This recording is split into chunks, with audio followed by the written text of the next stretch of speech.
Je crois que ce soir, il y a un panier, tu peux te coucher de dos.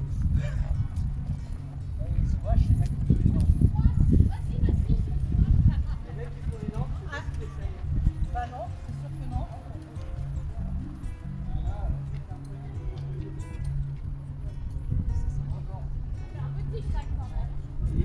Il fait beau.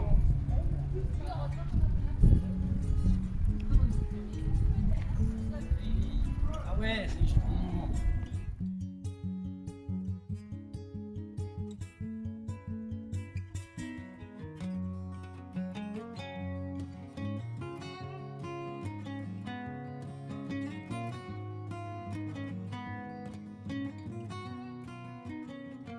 Ça, non. Une rampe. Sécurité. T'as plein de handicap qui se remet au handicap.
Là, je l'avais carrément l'inverse.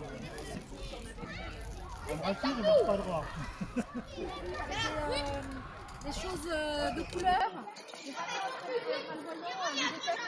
Parce que c'est que gris, on voit rien.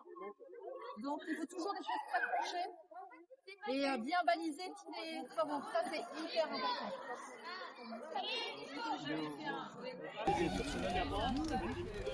Espèce de marche là, enfin les espèces de Là-bas où il y a des marches, ouais. c'est vraiment. Ouais. C'est pas travers, et puis là aussi, parce que là, on fait doucement. Et comme je disais, de pas très longtemps. Ah mais on est déjà pas trop de café. Là, on est devant le café. Enfin, à côté du café. C'est moi? Eh ben, c'est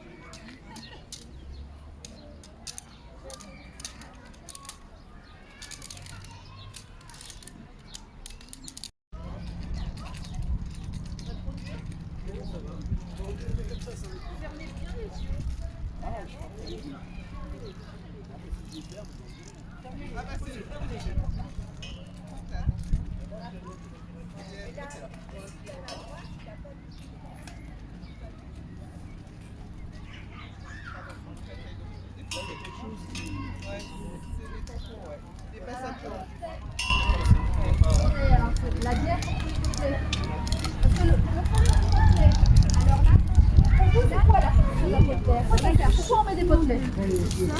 C'est pour interdire en semence, pour interdire Là, on arrive au bar d'espace. soit interdit. En fait, le potelet, ça sert à régler un problème d'incivilité. Oui. C'est éviter que les automobilistes passent, ou s'arrêtent, ou stationnent à des endroits, alors que nous, c'est des obstacles. Donc en fait, on règle un problème d'incivilité par un obstacle pour d'autres personnes. Donc vous voyez, c'est... donc les potelets, ça paraît une solution. Alors déjà, ça coûte cher, et en fait, c'est très très embêtant. Il y a des plots, il faut, au fur et à mesure que tu t'avances, il faut que tu touches le plot. Si le plot, tu ne le touches pas, c'est que tu n'es pas au bon endroit. Après, il faut faire attention, tu sais qu'à un moment donné, il y a un banc. Alors quand tu arrives au banc, il faut te décaler parce que autrement tu peux te faire mal. Voilà. Et après quand tu dépasses le banc, tu continues. Et après, tu fais attention parce qu'après, il y a des feuilles ou des branches.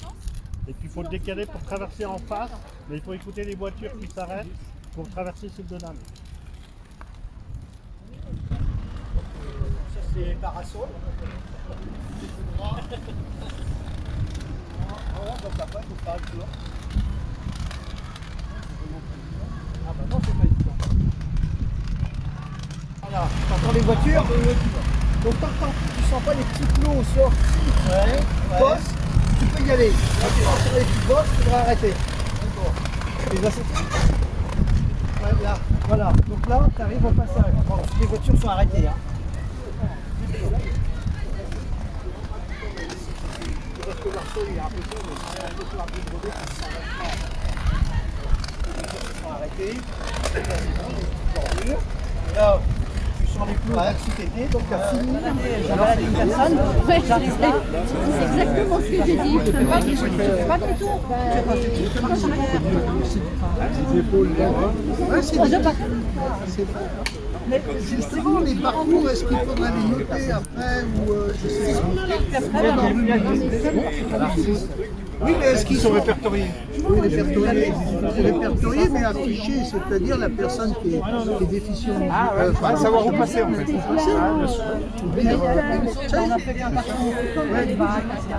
Voilà, là, ça va pas trop mal.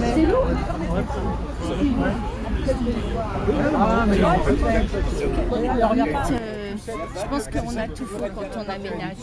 C'est l'exercice qu'on devrait faire avant et pas après.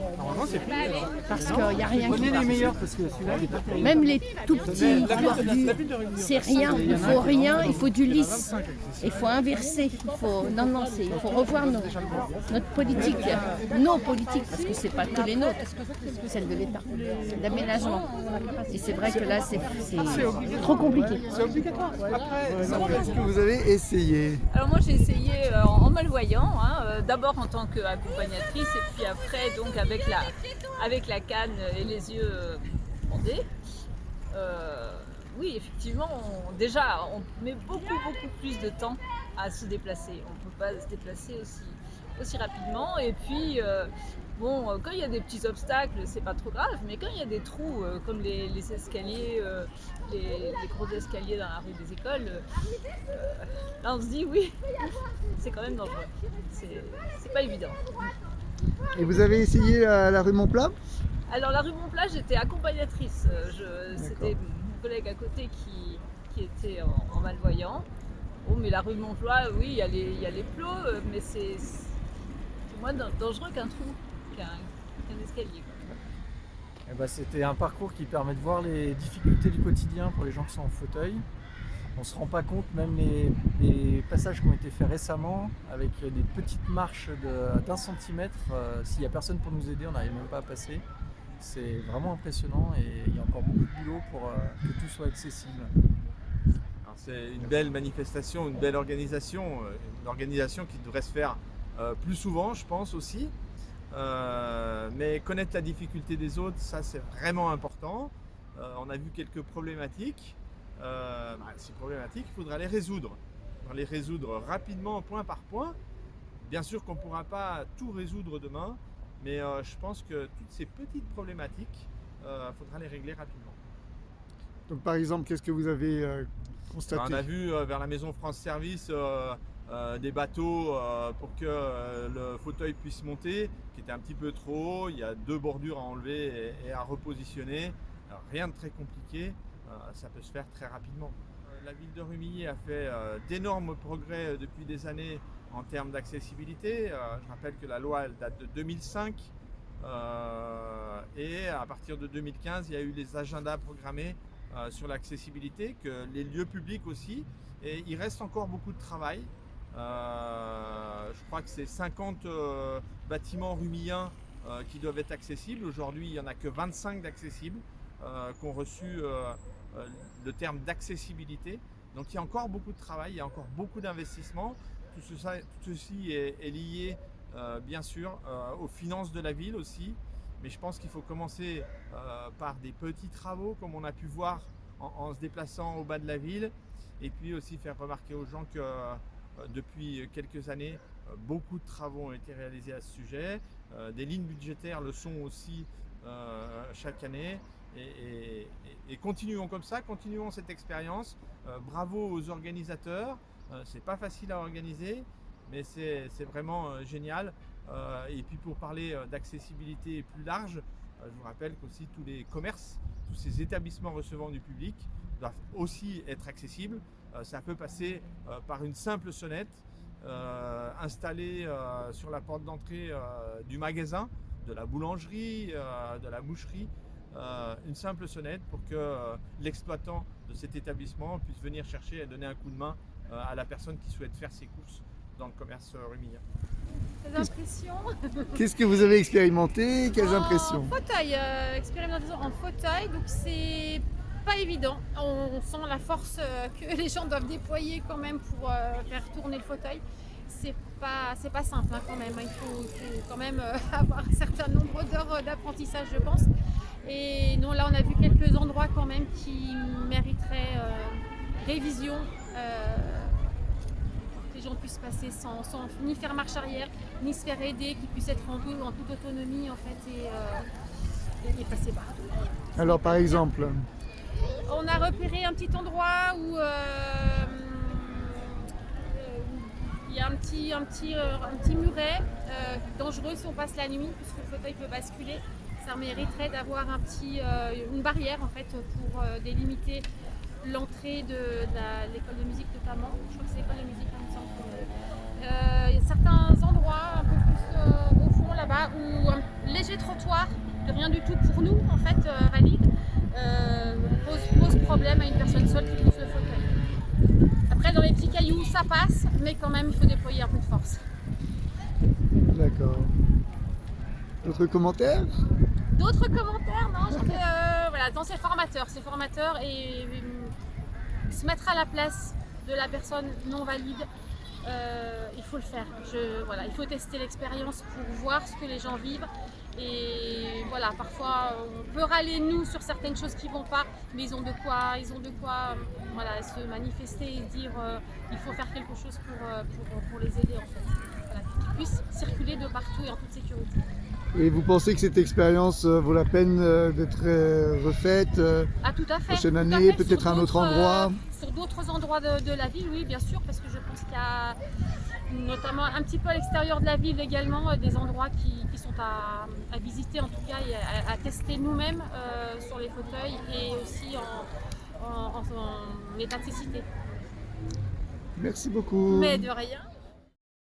La municipalité de Rumilly ainsi que le personnel de Rumilly et tous les bénévoles qui m'ont aidé à suivre parcours, à ce parcours-là. Voilà. Donc on va faire un petit briefing par rapport à cela. Aujourd'hui, c'est une super expérience. L'idée d'ouvrir au public, je pense que c'est une très bonne idée. C'était un peu compliqué cette fois-ci, et notamment au niveau des assurances. Ça, je pense que c'est quelque chose qu'il faudra faire. Ça permettra que le plus grand nombre s'en rende compte aussi, que nos jeunes aussi s'en rendent compte, parce que des fois on nous croise dans la rue, et des fois ça prend 5 minutes de donner un petit coup de main pour traverser la rue Montglat à quelqu'un qui est déficient visuel. Ça permet de discuter 5 minutes et puis de lui faire gagner, je pense, beaucoup de temps et d'éviter pas mal de rencontres avec des blocs en béton et autres, comme ceux qu'on fait le parcours ont dû voir. Après, ce soir, on en parlera aussi à la réunion publique à 19h30 sur les mobilités. Il y a tout le volet PMR. C'est vrai qu'on aimerait bien faire tous les travaux possibles et inimaginables, mais derrière, il y a aussi des contraintes de temps et de budget surtout. Mais il est sûr que quand il y a des petits problèmes qui coincent quelqu'un sur son parcours du quotidien, ça doit être une priorité aussi. Donc il y a beaucoup de choses à faire, mais peut-être qu'on peut identifier des priorités à régler rapidement pour le quotidien de nombreux Rumiliens. Donc je pense que c'est une expérience à renouveler, voilà, et à généraliser si c'est possible, et peut-être avec les écoles ou des choses comme ça. Je pense que c'est les gens à sensibiliser aussi. C'est important qu'on se rende compte de la difficulté. Et je veux aussi féliciter les accompagnants qui étaient là aujourd'hui. On pousse le chariot dans la montée de la rue Charles de Gaulle, on se rend compte de ce que ça peut être d'accompagner au quotidien quelqu'un dans son handicap. C'est aussi des gens qui se dévouent à temps plein, et c'est quand même des situations vraiment compliquées. On s'en rend encore plus compte aujourd'hui. Donc merci à vous, et je voulais excuser monsieur le maire qui n'a pas pu venir. Il va peut-être arriver dans quelques minutes, mais c'est pas certain.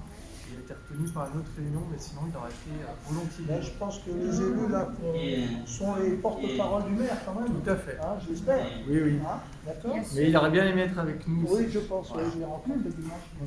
Voilà. Et puis moi je remercie tous les élus qui ont répondu présents, de la majorité ou de l'opposition. Merci à vous. C'est en semaine, c'est sur une après-midi, et on a répondu, je pense, nombreux. Les agents aussi qui ont réussi à monter des équipes. Et puis notamment la police municipale aussi, et la direction des services techniques qui sont les gens qui sont vraiment à l'œuvre sur tous ces aménagements, et je pense que maintenant ils seront encore un peu plus sensibles à cette question-là sur les prochains chantiers. Merci à vous. Merci. Merci Philippe pour l'organisation, et puis effectivement la mairie, les élus, les services techniques d'avoir s'être prêté au jeu de cette petite déambulation. Donc merci d'avoir appelé Annecy. Donc nous on est Association Valentin Oui, on œuvre au niveau du département pour l'accessibilité et la vie quotidienne des personnes déficientes visuelles. Donc voilà, on fait un accompagnement vis-à-vis des droits des personnes en situation de handicap et de l'accessibilité de la ville, l'accessibilité numérique aussi. Donc voilà. Vous êtes les bienvenus à Annecy, et donc Sébastien, vous êtes par là, je ne vois pas. Il est là. Qui est le relais sur Romilly. Et donc vous pouvez lui demander aussi plein de renseignements, et vous êtes les bienvenus sur Annecy, parce qu'on a vocation départementale. Moi, ce que je peux compléter, c'est que je suis ancien dans l'association d'Annecy, à la commission accessibilité, et on a réussi à avancer avec la municipalité et les services pour faire un très bon travail ensemble. Vous avez besoin de nous, parce que la loi handicap, on est loin de l'avoir mise en exercice partout. Vous êtes dans un grand développement, moi ça m'a épaté de voir tout ce qu'il y a comme travaux, et on a besoin de vous pour que vous nous fassiez une ville habitable, et vous avez besoin de nous, parce qu'on peut vous dire là où il y a des points à améliorer, là où il y a des points, des choses à créer, à anticiper avant de développer tout, n'importe quoi, n'importe comment. Et donc on est effectivement les référents pour le département.